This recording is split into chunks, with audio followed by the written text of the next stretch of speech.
So this is a day 4 of our playlist of mathematical logics chapter. And in day 4, we are going to cover the topic of laws of algebra of proposition. Okay, so what are the laws of algebra? In this, we will see the laws of idempotent law, commutative law, associative law, distributive law, De Morgan's identity, complementary, and absorption law. And I will make sure that these all topics will be too clear for you, and when you apply these all topics in the proper sums, it will be so easy and normal for you. Okay, so this is, we will start up with the first law, idempotent law. In this idempotent law, there is p and p is equivalent to p. So यहाँ पे क्या लिखा है, जब p और p, जब p का खुद से हम कंजंक्शन करते हैं तो उसका आंसर जो आएगा वो p आएगा. सो ये करेक्ट है, यानी हम ट्रू टेबल से चेक कर लेते हैं. ओके, हमने यहाँ पे एक p लिया, दूसरा भी एक सेम p लिया. अब p की सीधी बात है, यहाँ पे ट्रू होगा, यहाँ पे फॉल्स, यहाँ पे भी सेम होगी ट्रू और ये फॉल्स. ठीक है, हम इसका अब जब एंड करेंगे तो क्या आएगा, हमको पता है एंड की कंडीशन क्या है, जब दोनों सेम हो तभी आंसर सेम वो आता है. ठीक है, तो यहाँ पे दोनों ट्रू है तो आंसर क्या आ जाएगा, ट्रू. यहाँ पे दोनों फॉल्स है तो आंसर क्या आ जाएगा, फॉल्स. तो हमने क्या देखा, जब हम p और दोनों का p का खुद से कंजंक्शन करते हैं तो आंसर क्या आता है, सेम एस p. समझे, ये जो हमने p को लिया था वही सेम आंसर आया हमारे दोनों को कंजंक्शन करने के बाद भी. So this is the first. Second भी वैसा ही है. सेकेंड के अंदर क्या दिया है, सेकेंड के अंदर ये दिया है कि अगर हम p और p रहते हैं, वैसे कि सेम दोनों p लिया, इसमें एक t एक f, वैसे यहाँ पे भी सेम ही होगी. अब जब हम इसका और करेंगे p और p, हमको पता है और के अंदर क्या होता है, एक भी ट्रू हो या दोनों ट्रू हो तो आंसर आ जाएगा ट्रू. अब अगर दोनों फॉल्स होगा तो आंसर आ जाएगा फॉल्स. तो इसमें भी सेम वही हुआ ना, जब p जो है उसके इक्विवेलेंस ही है p और p. ठीक है, ये वाला और ये दोनों सेम ही आ रहा है, हमने देखा ट्रू टेबल से, तो ये भी लॉ सही है. ठीक है, आई नो लॉज थोड़े कंफ्यूजिंग हो गया आपके लिए एज अ बिगिनर, क्योंकि ये लॉज जो होते हैं कहाँ पे अप्लाई करना आपको भी पता नहीं है. सो ये थोड़ा स्ट्रेसफुल हो जाता है कि ये लॉज कैसे याद रखें.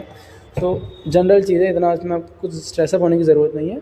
इसमें पता है कैसा है, जब समस करोगे उसमें ना आपको प्रॉपर्टी बतानी है. जैसे कि आपने सम किया, एस वाला सम किया कोई, जहाँ पे p एंड p वाली कंडीशन आ रही है, समझे, तो वहाँ पे आपको जब आंसर में p लिखना होगा तो आपको बताना पड़ेगा कि ये आइडेम्पोटेंट लॉ से आपने इसका आंसर लिखा.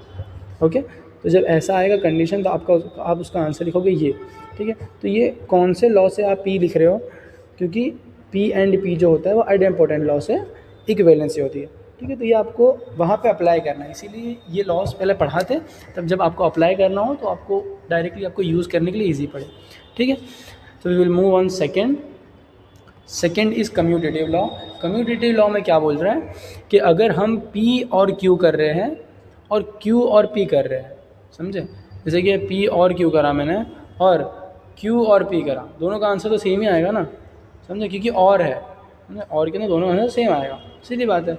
दूसरा भाई same cheese, p and q करो और q एंड p करो, दोनों आंसर सेम हो, यहाँ से घुमाओ और वहाँ से उसको रिवर्स कर दो, आंसर विल बी इक्विवेलेंस. तो जब ऐसे कोई क्वेश्चन आए तो उसमें क्या लिखोगे, कौन से लॉ से दोनों इक्वल हो रहे हैं, कम्यूटेटिव लॉ से.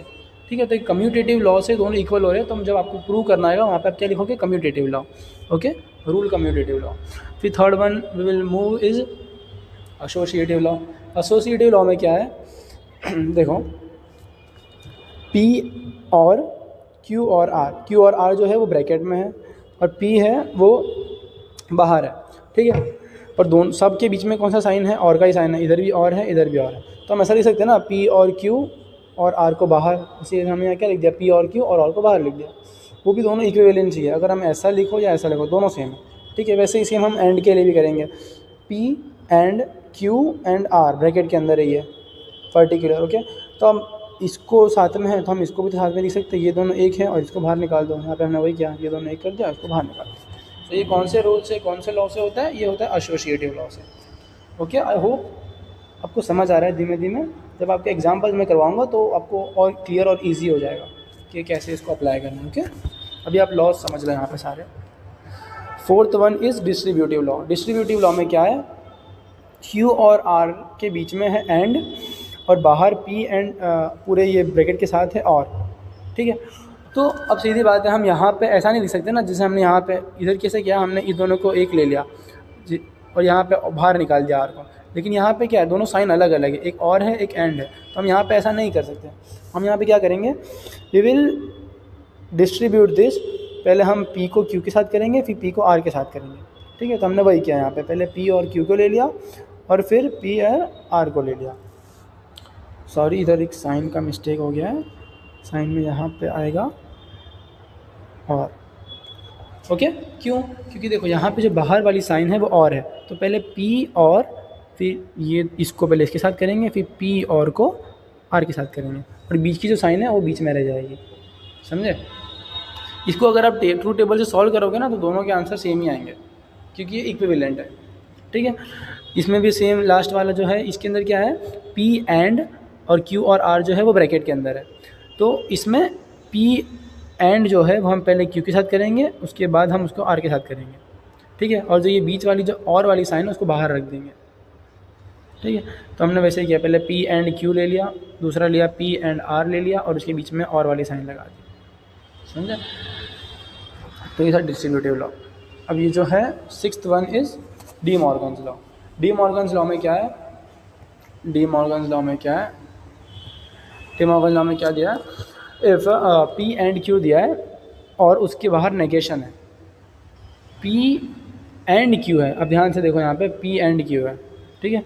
P एंड Q के अंदर बाहर कौन सा साइन है, नेगेशन वाला साइन है, तो ये जो नेगेशन इसके साथ भी जाएगा, नेगेशन जो है वो Q के साथ भी जाएगा, बट ध्यान से सुनो, नेगेशन P इसके साथ भी चला गया, नेगेशन Q इसके साथ भी चला गया, बट हुआ क्या, जो इसकी साइन जो एंड की थी वो और की हो गई, क्लियर। तो जब कहीं पे अगर डी मॉर्गन्स लॉ अप्लाई कर रहे हो, वो चीज़ का ध्यान रखना कि साइन जो होगी वो चेंज हो जाएगी। वैसे ही सेम यहाँ पे भी, अगर बीच में एंड की साइन है तो हो जाएगी, सॉरी और की साइन है तो हो जाएगी एंड की साइन, और जो नेगेशन है वो तो दोनों के साथ डिस्ट्रीब्यूट होगा, पहले P के साथ भी हुआ फिर वो Q के साथ भी हुआ, बट जो बीच वाली जो साइन है उसको हम रिप्लेस कर देंगे, सॉरी बीच वाली जो साइन है उसको हम और हो तो एंड से रिप्लेस कर देंगे, एंड हो तो और से रिप्लेस कर देंगे, okay. So 7th one is identity law. Identity law में क्या है, देखो ध्यान से, पहले हमने कंजंक्शन वाली साइन से दोनों ट्रू और फॉल्स को ले लिया, फिर वही डिसजंक्शन वाली साइन से हमने ट्रू और फॉल्स को ले लिया। देखो इसमें कैसे करते हैं, हमने एक P लिया, P को हमने पहले ट्रू के साथ एंड करवाया तो उसका आंसर आया P, फिर P को हमने फॉल्स के साथ एंड करवाया तो आंसर आया फॉल्स। अब देखो मैं ये अगर प्रूव करके बताऊँ आपको कि ये कैसे हो रहा है ये सब चीज़ें, यहाँ पे ध्यान से देखो, अगर मैं ट्रू टेबल बनाऊँ P का, तो P में क्या आती है, दो वैल्यू आएगी, एक ट्रू होगी एक फॉल्स होगी, ठीक है। मैंने P को किसके साथ एंड किया है, P को मैंने देखो यहाँ पे T के साथ एंड किया है, तो T मतलब क्या होता है, ट्रू वैल्यूज़, तो यहाँ भी T आएगा और यहाँ भी T आएगा, ओके। अभी हम दोनों को मैं जब एंड करूँगा P एंड T, तो क्या आएगा आंसर, आप सोचो ज़रा। हमको पता है एंड में क्या होता है, दोनों सब ट्रू होगा तभी ट्रू होता है, तो यहाँ पे देखो दोनों ट्रू है तो यहाँ पे आ जाएगा ट्रू, लेकिन यहाँ पे एक फॉल्स है तो यहाँ पे फिर आंसर आ जाएगा फॉल्स, ठीक है। तो ये क्या हुआ, ध्यान से देखो, जब P एंड T मैंने करा तो वापस से मेरे को TF जो P की वैल्यू थी वही मिल गई, समझे। तो मैं ऐसा बोल सकता हूँ कि P एंड T मैं जब कर रहा हूँ तो उसका आंसर वापस से क्या आ जाता है, P आ जाता है, क्योंकि जो TF है वो सेम ही है ना, TF P के बराबर है, तो दोनों इक्विवेलेंट हुए या नहीं। Got it, I hope you are understanding this. उसके बाद हम और वाला ले लेते हैं, तो और वाले में क्या करेंगे इसी में बता देता हूँ आपको, समझो। मैंने P और T कर दिया तो यहाँ पे क्या आ जाएगा, वैल्यूज चेंज हो जाएगी। अब और में तो आपको पता है दोनों ट्रू हो तब भी ट्रू, अगर एक ट्रू है तब भी ट्रू। तो इसमें क्या हुआ, अगर जब हम P और ट्रू कर रहे हैं, P और ट्रू कर रहे हैं तो आंसर क्या आ रहा है, दोनों ट्रू वैल्यू आ रही है। कौन सी आ रही है, दोनों ट्रू वैल्यू आ रही है, इसके बराबर आ रही है वैल्यू। ऐसा बोल सकते हैं ना कि P और true is equivalence to true, क्योंकि यहाँ पे जब हमने P और ट्रू जब हमने करा तो TT वैल्यू आई और ट्रू की भी सेम TT वैल्यूज है, तो दोनों सेम ही है, समझे। मैंने आपको इक्विवेलेंस समझाया था लास्ट में, दोनों सेम ही है, ठीक है। तो ये था, इसके लिए भी हमने कर दिया और इसके लिए भी कर दिया। अब हम देखते हैं फॉल्स के साथ, देखना हम करते हैं अभी फॉल्स के साथ, ठीक है। फॉल्स के साथ क्या करेंगे, इधर फॉल्स ले लो, तो फॉल्स में क्या है कि दोनों वैल्यूज़ तो हो जाएगी फॉल्स। पहले हम एंड वाला पार्ट कर लेते हैं, P एंड F कर लेते हैं, ठीक है। अब हमको पता है एंड में एक भी दोनों सेम हो तभी आएगा, वरना तो नहीं आएगा। तो देखो यहाँ पे एक फॉल्स आ गया तो यहाँ पे जाएगा फॉल्स, दोनों फॉल्स है तो चलो यहाँ पे फॉल्स हो जाएगा।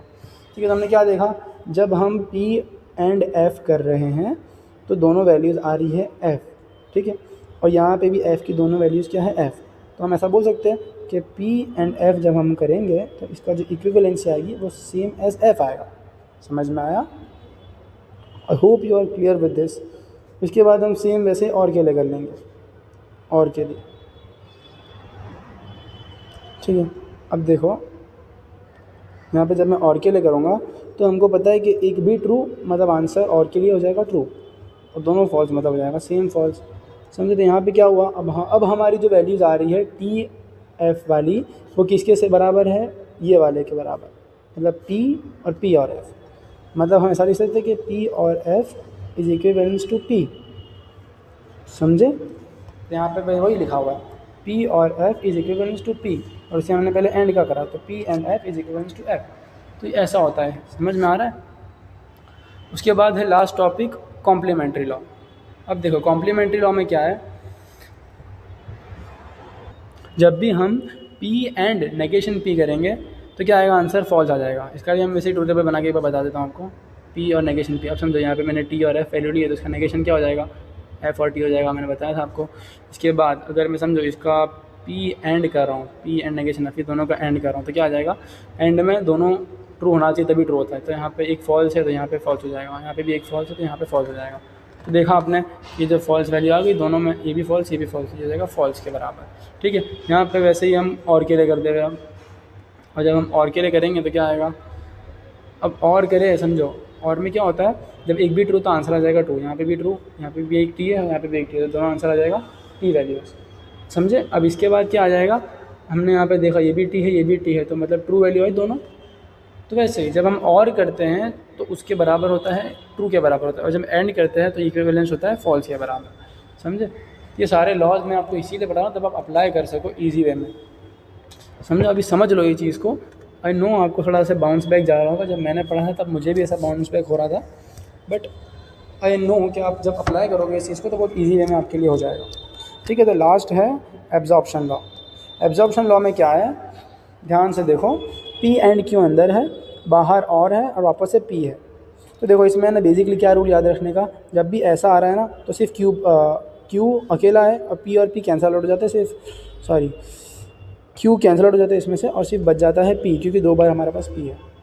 मैं था तो मैंने इसलिए मैं याद किया था कि दो बार P मतलब इसको P लिख दो, जैसे यहाँ पे भी सेम दो बार P है तो यहाँ पे भी P लिख दो, फिर भले यहाँ पे और एंड हो, यहाँ पे एंड और हो, कुछ फ़र्क नहीं पड़ेगा। एब्जॉर्प्शन लॉ का रूल यही है कि जब भी ऐसा आ रहा है बाहर और अंदर की, सॉरी एक सेकेंड,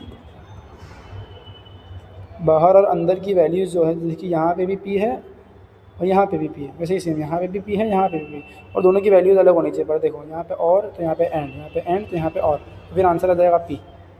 समझे? कि बाजू में कुछ हो, Q R S कुछ भी हो, समझे, जो यहाँ पे हो दिया हो वो आंसर आ जाएगा। इसके बदले चेंज हो सकते हैं, यहाँ पे देखो जैसे P दिया है ना, तो जब आप स्टेटमेंट्स करोगे तो यहाँ पे ज़रूरी नहीं आपको P ही दिया हो, कोई और भी स्टेटमेंट दिया हो, तो वो डिपेंड करता है आपका कैसा क्वेश्चन है उसके ऊपर। समझे? So thank you guys for watching my video. I hope you are clear with this topic, और जब हम इसके एग्जाम्पल करेंगे आपको और वे में क्लियर हो जाएगा। Bye guys.